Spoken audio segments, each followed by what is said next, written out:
Hello everyone. Today I will present our work about the multiple energy window projection domain quantitative SPECT method for joint random uptake quantification of Thorium-227 and Radium-223. Alpha particle radiopharmaceutical therapies, in short, alpha RPTs, is gaining increasing clinical significance. Our focus in this presentation is on Thorium-227 based therapies. They are showing much promise in multiple studies. Alpha particles have a high linear energy transfer and a short emission range, thus they can kill tumors effectively. However, they also have potential high normal tissue toxicity. Thus, it is important to quantify the absorbed dose in alpha RPTs. Thorium-227, similar to many other alpha emitters, also emit gamma ray photons. This can be detected by a gamma camera. Thus, it provides us a mechanism to perform SPECT image-based dose quantification in Thorium-227-based alpha RPTs. However, there are multiple challenges to this quantification. One major problem is that Thorium-227 decays to Radium-223, another alpha-emitting isotope. Radium-223 is relatively stable, thus in a patient administered with Thorium-227, after a certain duration, there will be both isotopes exist. Radium-223 also emits gamma photons and alpha particles. Thus, joint quantification of Thorium-227 and Radium-223 uptake is needed. However, this joint quantification has additional challenges. Both Thorium-227 and Radium-223 escape to different regions other than the target lesion, where they form independent biodistributions among different organs. Thus, we effectively have two independent isotope distributions. Another challenge is that gamma emission spectrum of those two isotopes highly overlap. Thus, separation of those two isotopes through energy window selection will likely lead to quantification errors. A typical approach to quantification is using reconstruction-based method.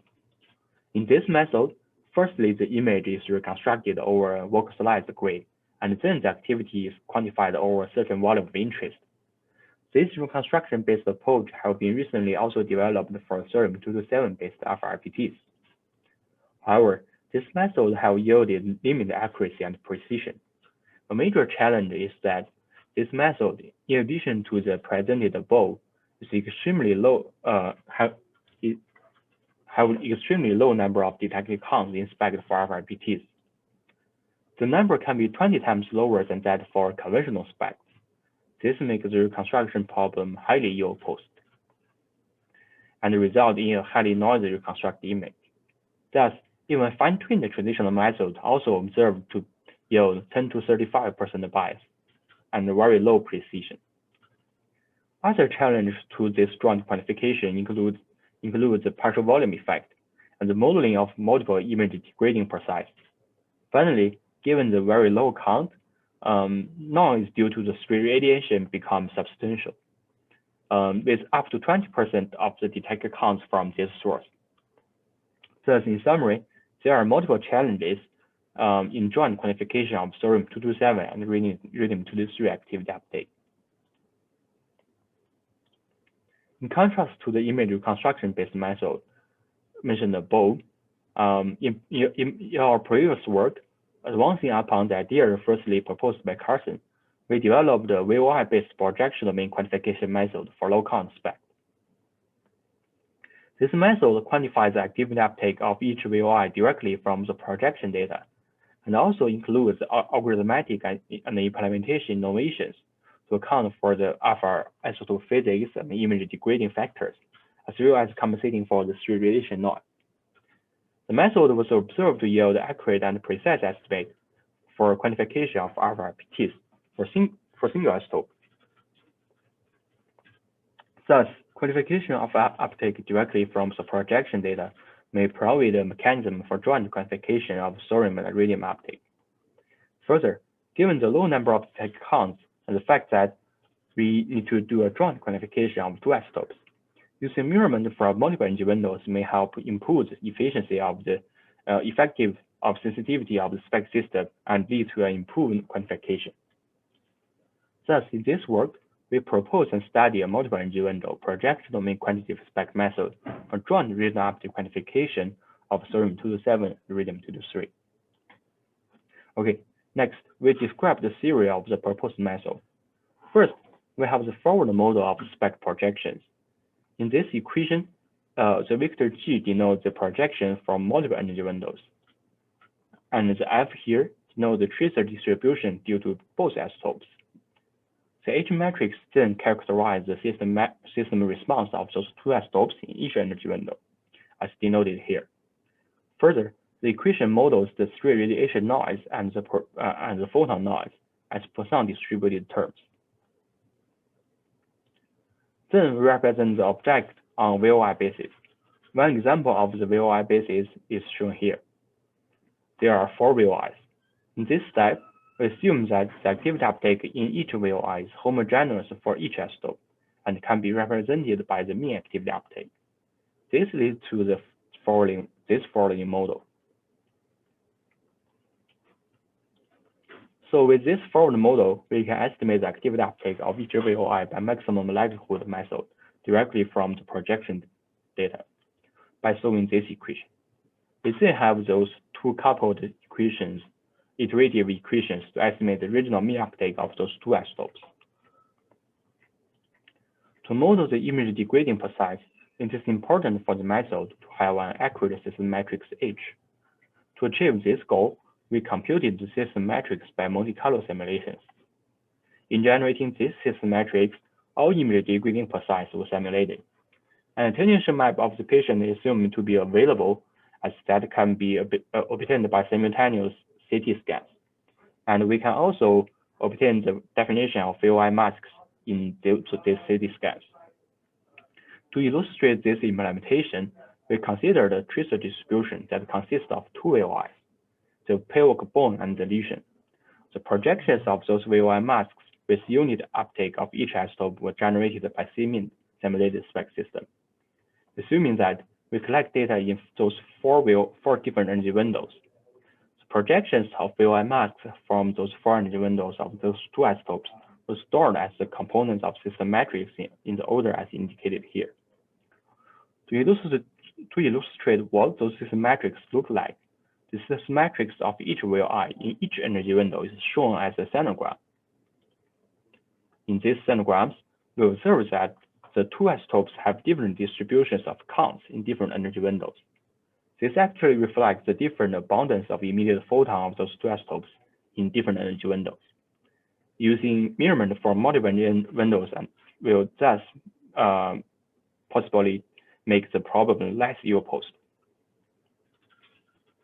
To evaluate the proposed methods on the task of quantification, we need an evaluation framework where the ground truth uptake is known. For this purpose, we conducted realistic simulation studies. Studies include a virtual imaging trial. In these studies, we generated digital patient populations using XCAT phantom. The projections of those phantoms were with clinically relevant count levels were generated using simulated SPECT system. The proposed method was then applied to the projection data to estimate the regional uptake of each VOI in the phantom. And we also compared our method to 2 image reconstruction-based methods. One is the recently proposed dual isotope-based SPECT reconstruction method developed for joint thorium and radium uptake quantification. Another one is that method with additional geometric transfer matrix-based post-reconstruction partial volume compensation approach, the GTM method. Similar to the proposed method, the GTM method will also need the knowledge of VOIs when performing the quantification. In the virtual imaging trial, we have simulated 50 realistic patient phantoms using XCAT. The size of different organs of those patients were sampled from a Gaussian distribution that models the variant anatomic features of patient populations. Each patient has a lesion in the pelvic bone. The lesion diameter of different patients are sampled from a distribution that modeled from clinical data. Besides the lesion, there are other 3 VOIs in the patient. There is the bone, background, and gut. This patient was assumed to be administered with Thorium-227-based therapies, and we simulated the situation that the patient was scanned after around 5 days after the administration. In that duration, around 60% 16% of thorium decays radium. We assume that the total activity uptake in the patient of this region is around 2 MBq in total. Thus, we noted here that the activity uptake of radium is very low. The average mean activity uptake of each isotope in each VOI is shown in this table. The mean activity uptake models the independent biodistribution of those two isotopes. For each VOI in each patient, the activity uptake was simple from a Gaussian distribution independently with these mean values. Here are the results for the water imaging trial.